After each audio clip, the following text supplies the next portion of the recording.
Empieza un nuevo viaje de Radio Ocote, el proyecto periodístico sonoro de Agencia Ocote. Nuestro podcast es producido en Guatemala gracias al apoyo financiero de Seattle International Foundation. Acompáñanos pues a escuchar otro episodio en el que te contaremos la realidad desde las voces diversas de esta Mesoamérica del siglo XXI.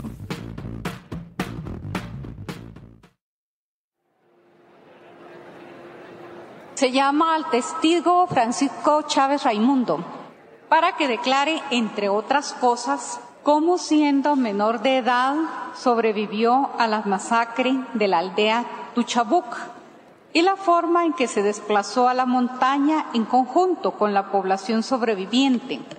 La primera vez que Francisco Chávez vio a los ojos a Efraín Ríos Montt fue el jueves 21 de marzo del 2013. Fue en el juicio en el que se acusaba a Ríos Montt de los delitos de genocidio y deberes contra la humanidad en contra de la población maya y xil durante los años 80. En el banquillo estaban los generales Ríos Montt, jefe de Estado de facto de Guatemala entre 1982 y 1983, y José Mauricio Rodríguez Sánchez, jefe de inteligencia militar durante el mandato de Ríos Montt. En una sala abarrotada, Francisco fue llamado a declarar. Vestía el tradicional saco y xil rojo y pantalones negros. Se quitó el sombrero cuando estuvo frente al tribunal y se sentó en una silla negra de oficina. En la misma silla en la que se sentarían más de 90 testigos que narrarían sus experiencias durante la guerra en Guatemala. La mayoría de ellas, historias de terror. A unos 6 metros de Francisco, a su izquierda, estaban los acusados. Cuando Francisco se sentó, Ríos Montt lo miró fijamente. El acusado de 87 años tenía puestos unos audífonos para escuchar la traducción simultánea del idioma maya y jugueteaba con un lapicero verde. Lo giraba con sus manos arrugadas. En el momento en que la jueza Yasmín Barrios le preguntó: ¿Conoce usted a los señores acusados? Francisco cruzó por unos segundos su mirada con Ríos Montt. Hoy en día sí, pero en aquellos tiempos no, porque era niño en ese tiempo. Y así, a unos pasos del hombre acusado por la responsabilidad en la masacre de su familia y de su comunidad, Francisco empezó a recordar. ¿Podría indicarle al tribunal en dónde vivía usted en los años 1982 o 1983? Señor licenciado, vivíamos en la aldea de Xoloché. Cuando ya se estaban llegando los militares a visitar las comunidades con las quemas de viviendas de la población. Soy Melissa Rabanales, periodista de Agencia Ocote, y en este episodio del podcast Radio Ocote te relataré la historia de Francisco Chávez Raimundo, uno de los sobrevivientes del genocidio maya y xil en el que más de 1,771 personas fueron asesinadas. Es la historia de un niño que se salvó de la masacre en su comunidad, que luchó por su tierra y su familia, y que ahora, 39 años después, busca asilo político y refugio en Estados Unidos. La vida de Francisco es la cronología de un sobreviviente, un defensor de los derechos humanos y de su interminable búsqueda de justicia. Mi comunidad vivió las persecuciones de parte de los militares del Estado de Guatemala. Mi comunidad es una de las comunidades que fueron masacrados o las que vivieron tierra arrasada. Francisco Chávez pasó los primeros años de su vida en un pequeño caserío llamado Tuchabuc, de la aldea Xoloché, en Nevaj, una región rural al noreste de Guatemala. A principios de los 80, en la comunidad vivían unas 15 familias maya y xiles. Algunas de ellas habían llegado de otras aldeas cercanas, huyendo de la guerra. Tuchabuc era un lugar golpeado por la pobreza y el hambre. La gente apenas sobrevivía de lo que daban sus cultivos de maíz y frijol. Francisco vivía con su padre Tomás, su mamá Catarina y Marta, su hermana pequeña. Pues nuestra comunidad era más organizado, más tranquilo, en el sentido de que las casas estaban muy distanciadas. En realidad, desde hacía 20 años nada era tranquilo en la Guatemala inmersa en el llamado conflicto armado interno. El 3 de mayo de 1982, 2 meses después de que Ríos Montt se proclamara presidente tras un golpe de Estado, soldados del ejército guatemalteco irrumpieron en Tuchabuc. Francisco tenía solo 6 años. Estaba acostumbrado a la ocupación militar en el caserío, a ver cómo los soldados llegaban buscando guerrilleros. Pronto supo que ese día sería diferente. Ya no llegaron a pie como lo hacían antes, sino que ya llegaron, así había helicópteros. A eso de las 10 de la mañana, los helicópteros lanzaron morteros desde el aire. Luego aterrizaron cerca de la aldea. Los soldados entraron caminando al caserío y dispararon contra los habitantes. Según algunos testimonios recuperados por el Proyecto Interdiocesano de Recuperación de la Memoria Histórica, conocido como REMI, esa mañana de mayo de 1982, el ejército abrió fuego contra hombres, mujeres y niños que estaban reunidos en la capilla de Tuchabuc. A los que sobrevivieron los amarraron. Al mediodía empezaron las ejecuciones. Primero fueron los niños, los degollaron, los quemaron enfrente de sus padres. Luego siguieron con los hombres y las mujeres. Algunos también los degollaron, a otros los ejecutaron con ametralladoras.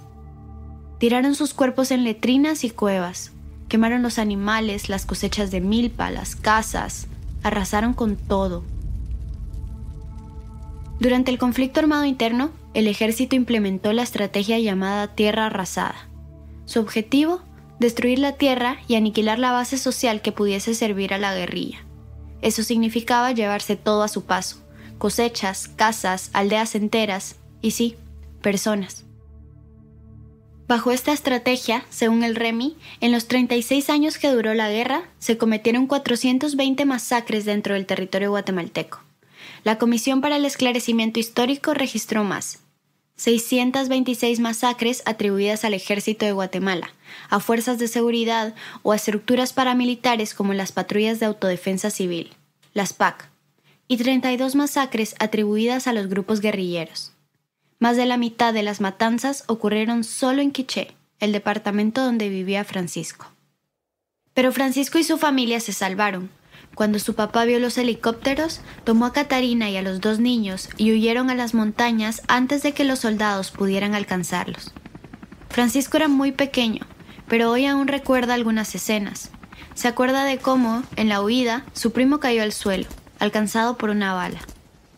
Porque uno de mis primos, que él se llama Clemente Raimundo, que cayó en ese momento, él es el único que me acuerdo porque con él me ha llevado de la mano con él, porque juntamente con él me iba adelantándome para escondernos en los lugares que es nuestro escondite en aquellos tiempos. Llegaron a las montañas. Marta, su hermana pequeña, que entonces tenía 3 años, lloraba todo el tiempo. Sus padres intentaban calmarla para que no los descubrieran. Comían lo que podían, lo que encontraban. Plantas que veían en el suelo, moras, papas. Vivieron así, escondidos 3 o 4 meses. Nos llevó tiempo porque tuvimos que ir caminando de comunidades en comunidades hasta llegar en las comunidades de CPR. Las CPR eran las llamadas comunidades de población en resistencia. Pequeños grupos formados por personas que habían sido desarraigadas de sus aldeas y que se aislaron en la inhóspita zona del Ixcán. Eran comunidades autogestionadas que en medio de la precariedad se organizaban para subsistir. Los habitantes dividían las tareas en grupos donde cada uno cumplía una función esencial: conseguir alimento, seguridad e insumos para la salud. Francisco y su familia vivieron en 3 CPR durante unos meses más, primero en Cabá, luego en Estrella Polar, y por último en Chel. Pero el horror estaba muy lejos de terminar. Pero al igual los militares no nos dejaron en paz, o sea que nos tuvieron que ir a perseguir hasta en Chel, en Cabá. De repente nos tocó un día que nos fueron a capturar y de ahí donde le dan la muerte de mi papá. Al padre de Francisco lo ejecutó el ejército en otra masacre en Chel. Lo acusaron de guerrillero, lo asesinaron y capturaron a Catarina y a sus hijos. A Francisco y a Marta los separaron de su mamá. Se los llevaron a un destacamento militar que el ejército había instalado en un convento de Chajul, otro municipio de Quiché. Y ahí nos estuvimos, yo y mi hermana, por varios meses detenidos por los militares. Ahí no teníamos comida, medicina, cobija, o sea que estábamos casi como ver un grupo de perros callejeros, ¿verdad? Así nos tenían. En el destacamento no solo estaban Francisco y Marta, habían unos 20 niños y niñas más que se habían quedado huérfanos durante las masacres. Ahora estaban a merced de los militares. En el mismo año que ya llevábamos casi las visitas de muchas personas religiosos, el párroco de Santa María Nevaj, le interesó de que pidiera o hiciera una solicitud a los encargados del destacamento militar para que dieran baja a esos niños que están ahí. Los militares accedieron. Fue así como el párroco de la Iglesia Católica logró instalar un espacio para los huérfanos dentro del mismo convento, un orfanato. El ejército siguió llevando niños. Francisco pasó los siguientes 5 años en el hospicio haciéndose cargo de su hermana. A medida que iba creciendo, vio como algunos de los niños que habían llegado se iban con otras personas.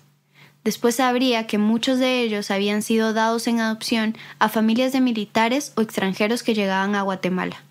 Él y Marta se salvaron de ser separados. Pues, ¿por qué no me fui yo? O sea, ¿por qué no me fui con mi hermana? Es por lo mismo, porque ella estaba bien pequeña. Yo me encargaba de cuidarla y es más, la pasaba ya casi enferma, la pasaba llorando. Con el paso de los años, Francisco comenzó a perder la esperanza de salir del orfanato. También comenzó a olvidar. Se acordaba vagamente de su papá. Tenía la certeza que lo habían matado. Y de su madre, de ella comenzó a perder los recuerdos. Dejó de acordarse de su cara, de su voz, de sus manos cuando hacía las tortillas, de cuando lo cargaba. Se imaginó que, quizás, el día que los capturaron en Chel, la habían asesinado. Pensó que seguro también estaba muerta. Y ahí es donde ya tenía como que si más o menos la idea, si ella ya lo habían matado o ya lo habían llevado por otro lado. Pero ya con el tiempo, pues, ni mayor idea dónde estuvo. Pronto cambiaría todo. Más del sobreviviente al regreso de la pausa.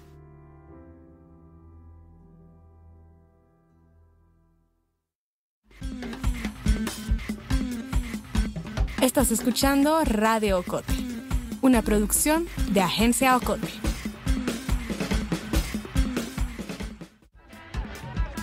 En Agencia Ocote queremos formar una comunidad activa. Síguenos en redes sociales como Agencia Ocote. También te invitamos a unirte al círculo de oyentes de Radio Ocote. Búscanos en Facebook. Somos La Fogata. De repente, de los tiempos que ya tenía de estar en la casa orfanatorio con las hermanas de la Iglesia Católica, de repente sale mi madre a buscarme. Y donde nosotros, yo y mi hermana, ya no pensábamos y contábamos con nuestra madre. Ya no creía de que si ella es mi madre. Cuando Francisco contó su testimonio en 2013, durante el juicio por genocidio, tuvo que hacer una pausa. Se le quebró la voz y sus ojos se llenaron de lágrimas al recordar el momento en que su madre apareció en el orfanato. La jueza le pidió que se calmara. Francisco tomó aire y continuó. Al reencontrarme con mi mamá, nos tuvieron que tratar más de 1 año. Francisco se refería a que él y Marta necesitaron terapia psicológica. Cuando vieron aparecer a su madre, 6 años después, ninguno de los dos la reconocieron. No se acordaban de ella. Durante 1 año, las monjas del convento intentaron que poco a poco la familia se adaptara de nuevo a estar junta. Catarina jamás les quiso contar dónde estuvo, ni lo que le habían hecho los soldados. Nunca lo haría. Así, con ese gran silencio a sus espaldas, se llevó a los 2 niños del orfanato. Después de que mi mamá llenó requisito de obtener a sus 2 hijos, costó, pero sí nos tuvimos que ir con ella, aunque fue un trabajo muy duro para ella y para nosotros. Ya al ir con ella, pues ya nos fuimos a rentar o a alquilar casas en uno de los cantones de Nevaj y nos quedamos casi en lo mismo o en lo peor, porque llegar ya a una casa vacía, no teníamos nada. Francisco, Marta y su mamá llegaron a Tzalbal, en Nevaj, lo que entonces se conocía como pueblos de desarrollo. Los pueblos de desarrollo, que nacieron de las llamadas aldeas modelos, eran pequeñas comunidades creadas por el ejército donde concentraban a varias familias, a veces de diferentes aldeas y diferentes etnias, para tenerlas controladas y evitar la entrada de grupos guerrilleros. La vida en Tzalbal era dura. Escasez de comida, de medicina, de ropa, igual con mi mamá, porque apenas nos estamos encontrando con ellas y en pleno persecución todavía de los expatrulleros, de los exmilitares. La comunidad era un sitio militarizado. Francisco recuerda el miedo, las amenazas, el hambre y las órdenes que tenía que cumplir. De lo que decían los militares a los vecinos, de todo lo que informan los militares, que se quede en la comunidad y en el grupo y que hagan caso los que necesitan permiso de ir a trabajar al campo, que lo hagan, cuántas horas al día y cuántos días a la semana, que no lleven más de 4 o 5 tortillas en su morral para ir al campo y una botella de agua. Es como que, y el que no acepte esa norma o alguien también actúe mal en contra de esas normas de ellos, igual a las 6 de la tarde hay otra junta y ahí mismo serán ejecutados esas personas. Francisco y su familia pasaron solo unas semanas en Salval. Decidieron regresar a Xoloché, a la aldea donde estaba el caserío del que habían huido en mayo de 1982. Pero ya no tenían terrenos. Todos habían sido ocupados y redistribuidos a militares, expatrulleros civiles o dueños de las fincas de la zona. Catarina tuvo que comprarle el terreno que alguna vez había sido suyo a unas personas que no conocía. La madre de Francisco comenzó a organizarse con otras mujeres que habían sido víctimas de la guerra.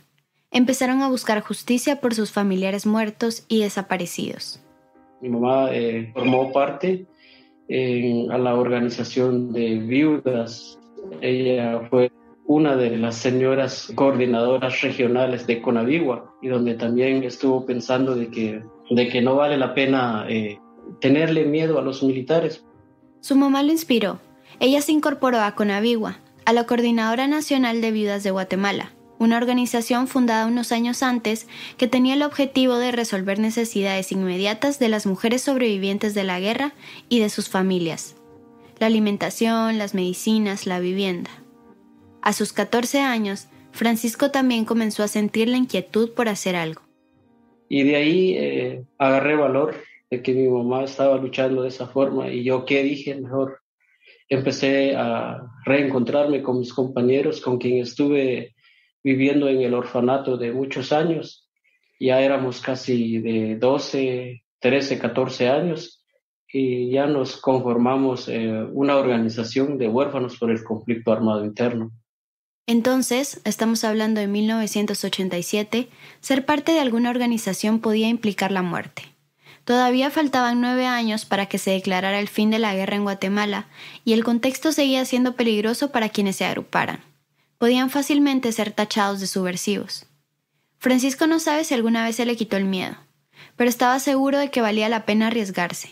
El principal objetivo de los huérfanos del conflicto armado interno era conseguir ayuda para recuperar sus viviendas y sus tierras para cosechar. También tratar que otros jóvenes no fueran reclutados para prestar servicio militar. Fue algo bajo perfil, porque en aquellos tiempos, de lo que te digo, de 14, 13 años que teníamos, pues ya teníamos la idea de qué nos estábamos reuniéndonos. Pero el problema está de que nos está dando cuenta también de que quiénes son los que nos andan hostigando, vigilando y qué va a pasar con nosotros. Los primeros años la organización los pasó en la clandestinidad.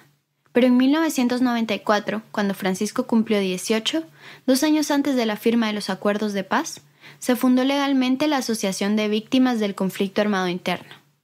Luego pasaría a llamarse Asociación para la Justicia y Reconciliación, la AJR, una organización que tiempo después sería clave en el juicio por genocidio.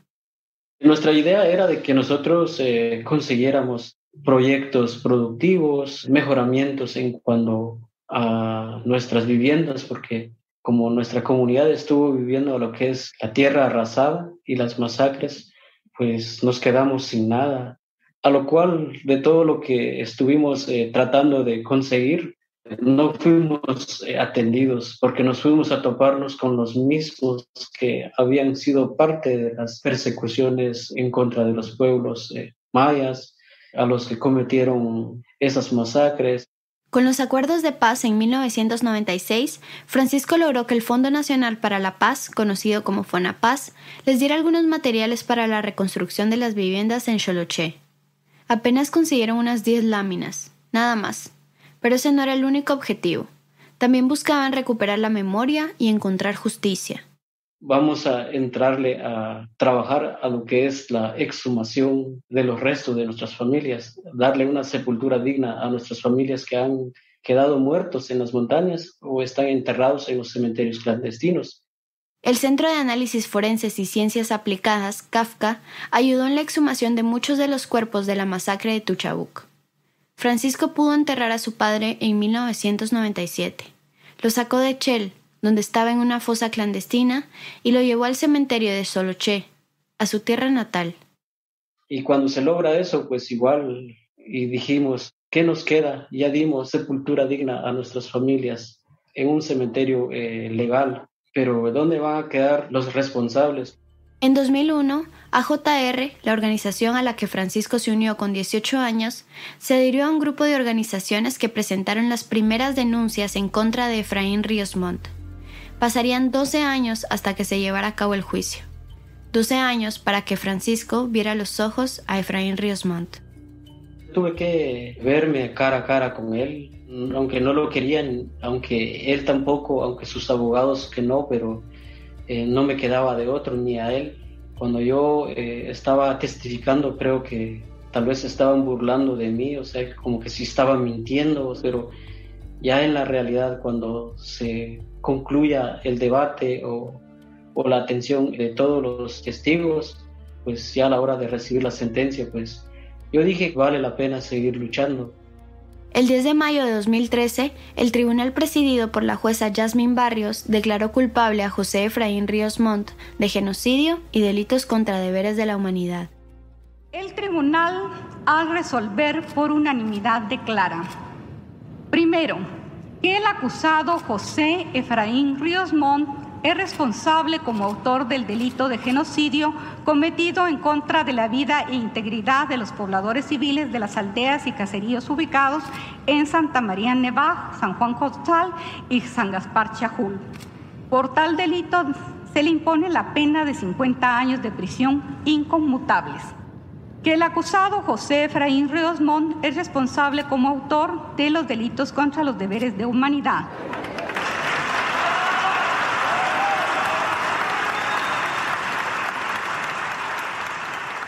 Le dictaron prisión por 80 años. Por unanimidad, los jueces que integraban el tribunal argumentaron que resultaba inexplicable que José Efraín Ríos Montt, siendo jefe de Estado de facto, no tuviese conocimiento de las masacres, violaciones masivas, el hostigamiento, la tortura y el establecimiento de destacamentos militares, y que tampoco hizo nada para pararlos. Pero 10 días después...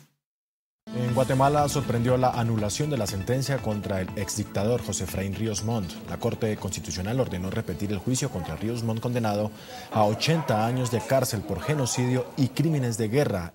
El argumento de la Corte de Constitucionalidad fue que existían unos supuestos errores de procedimiento y ordenó repetir el juicio. Para Francisco fue uno de los golpes más duros de su vida. Había esperado mucho tiempo para que se hiciera justicia, aunque no lo tomó como una derrota. Vale la pena seguir luchando. La impunidad estaría peor porque los únicos que rompieron esa barrera en Guatemala con la impunidad son los sobrevivientes por el caso por genocidio Ixil. Y si nos damos cuenta, hoy en día ya hay otros casos alrededor, pero el que hizo el camino o la brecha es el caso por genocidio de la región Ixil. El tiempo le daría la razón. En septiembre de 2018, un tribunal confirmó por segunda vez que en Guatemala hubo genocidio. Pero en la sentencia no hubo ningún condenado. Efraín Ríos Montt había muerto 3 años antes. A los 91 años murió de un infarto el exdictador y general golpista de Guatemala, José Efraín Ríos Montt, quien enfrentaba un juicio y diversos cargos por genocidio tras el asesinato de 1.171 indígenas. Francisco jamás dejó de trabajar y de buscar justicia. Por 5 años más ejerció como miembro activo de la Junta Directiva de AJR y logró la restitución de algunas tierras de su comunidad y de otras aldeas como Salval. Se convirtió en uno de los activistas más importantes en la lucha por los derechos de la población maya Ixil sobreviviente. La guerra terminó hace 25 años, pero la persecución nunca lo hizo. Defender los derechos humanos sigue siendo peligroso en Guatemala. Cada vez cuando nos estuvimos reuniéndonos con algunos diputados en el Congreso, hay otros que no estaban de acuerdo de vernos, o sea que es como que ahí nos estamos metiéndonos en la boca del lobo. Estuve acompañando alrededor de 3 años esa lucha de la restitución de tierras. Lo cedé el espacio para otros, para que también no me blanqueen en su momento, ¿verdad? Porque me estaba yo exponiendo mucho. Me tuvieron que advertirme para que yo pare, porque si no igual ya me estuviera muerto. En los últimos años, las amenazas y las persecuciones aumentaron. Francisco dice saber quiénes son, con nombres y apellidos, pero por ahora se los guarda, por seguridad. Asegura, eso sí, que las personas que lo han amenazado están organizadas por militares retirados. Yo fui sujeto bajo amenazas de las personas, de ex patrulleros, ex militares, desde la capital, en el torre de tribunales, igual en los departamentos y hasta en mi región. Me han robado, me han buscado en mi casa y han quitado cosas que es de la organización en mi casa. Y con esas denuncias que yo hice de todo lo que me ha pasado, el Ministerio Público me había asignado seguridad. Después de varias denuncias, le asignaron algunos agentes de la Policía Nacional Civil para que lo custodiaran. Pero no fueron de mucha ayuda. Las amenazas siguieron. Francisco y su familia estaban en riesgo y tenían motivos para tener miedo. Solo en 2018, el año en el que las amenazas fueron más constantes, 28 defensores de derechos humanos fueron asesinados en Guatemala, según la Unidad de Protección a Defensoras y Defensores de Derechos Humanos, conocida como UDEFEGUA. El 8 de junio del 2019, Francisco tomó una decisión que no quería tomar, pero sabía que era la mejor. Decidió huir, así como lo había hecho a los 6 años cuando se escapó de Tuchabuc, con sus papás y con su hermana, porque los militares habían arrasado con su pueblo. Francisco se adentró en las montañas, solo que ahora tenía otro destino: Estados Unidos. Decidió migrar. Fue un día cuando nos advierten, y cuando salgo fue una sorpresa para mi familia. Cuando yo decido, salgo de mi comunidad como a las 3 de la mañana, y cuando me vengo, pues no traía oriente, es decir, dónde voy a ir a parar. O sea, que lo que yo trataba es de mejor olvidar de todo y que me escondo, pero no digamos de todo lo que yo ya había vivido en Guatemala.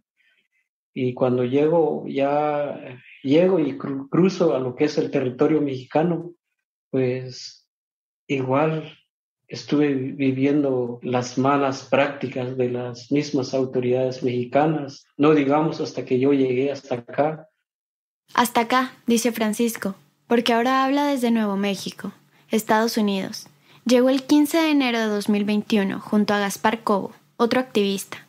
Antes de cruzar la frontera, pasó 17 meses en Ciudad de Juárez, donde fue víctima de los narcotraficantes que lo extorsionaron, le pidieron dinero y lo amenazaron de muerte. Ahí conoció a Carlos Spector, un abogado especializado en leyes de inmigración. Carlos ayudó a Francisco a conseguir los papeles para tramitar su asilo en Estados Unidos y se puso en contacto con organizaciones de derechos humanos para protegerlo. No me gustaría abandonar mi familia, mi pueblo, mi país, porque aquí en los Estados Unidos, pues aquí no vengo a buscar el mejor vivir, o sea, las condiciones que muchos lo dicen. Lo que vengo a buscar aquí es mi refugio, es sobrevivir, porque soy padre de familia y no quiero ver a mis hijos huérfanos tal como me tocó a mí. Eso es lo que me motivó de venirme para acá. Ahora está lejos, separado de su familia, que también buscó refugio en otro lugar, del que no puede decir mucho por seguridad. Todos los días se levanta, ve las noticias, revisa su celular y habla con su abogado para ponerse al día sobre su proceso de asilo. No ha encontrado trabajo. Por ahora cubre sus gastos gracias al apoyo del Círculo de Solidaridad, un grupo de organizaciones y personas independientes que han apoyado económicamente a Francisco y a Gaspar.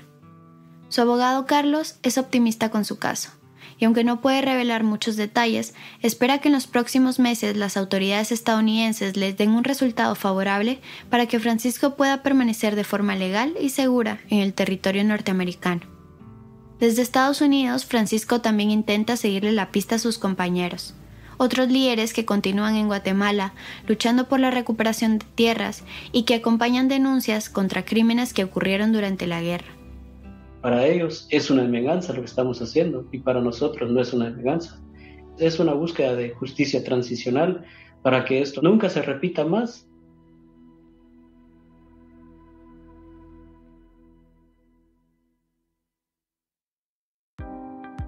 La investigación, la entrevista y el guión de este episodio los hice yo, Melissa Rabanales. La edición es de Carmen Quintela, la producción y el montaje sonoro de José Monterroso, la ilustración de Maritza Ponciano y la gestión de redes sociales de Jorge Sagastume. Este episodio fue construido a través de entrevistas propias y cotejado con información documental del informe del Proyecto Interdiocesano de Recuperación de la Memoria Histórica Guatemala, Nunca Más, y la sentencia del juicio de genocidio dictada por el Tribunal Primero de Sentencia Penal, Narcoactividad y Delitos contra el Ambiente de Guatemala. Se utilizaron fragmentos del juicio por genocidio registradas por Plaza Pública e Isabel Acevedo para su documental El Buen Cristiano. También se utilizaron fragmentos de noticias de los medios Milenio, NTN 24 y Prensa Libre, y sonidos de archivo del documental Tierra Arrasada.